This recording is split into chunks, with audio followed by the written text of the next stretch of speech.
মারিয়া আক্তার লিখেছেন, কোথাও ঘুরতে গেলে স্মৃতিস্বরূপ ছবি তোলা জায়েজ আছে কিনা।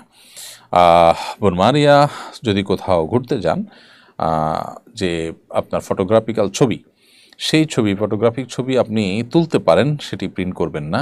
তবে একজন নারী হিসাবে আপনার ছবির প্রাইভেসি এবং পর্দা যেন রক্ষা হয়, সেজন্য আপনি আপনার মোবাইলে রাখবেন। এটি এমন কোনো জায়গায় শেয়ার করবেন না, অথবা এমন কারো মোবাইলে তুলবেন না যেখান থেকে আপনার প্রাইভেসি লঙ্ঘিত হতে পারে, পর্দার বরখেলাপ হতে পারে। সেজন্য সেটিকে আপনি মাথায় রেখে তুলতে পারেন, তবে না তুললে বেশি ভালো। কারণ সেক্ষেত্রে যে সমস্ত ওলামা একরাম না তোলাটাকে উচিত বলেছেন, তোলাটাকে নাজায়েজ বলেছেন, তাদের মত অনুযায়ী আপনি মত পার্থক্যের ঊর্ধ্বে উঠে গেলেন, সেটি অধিকতর উত্তম।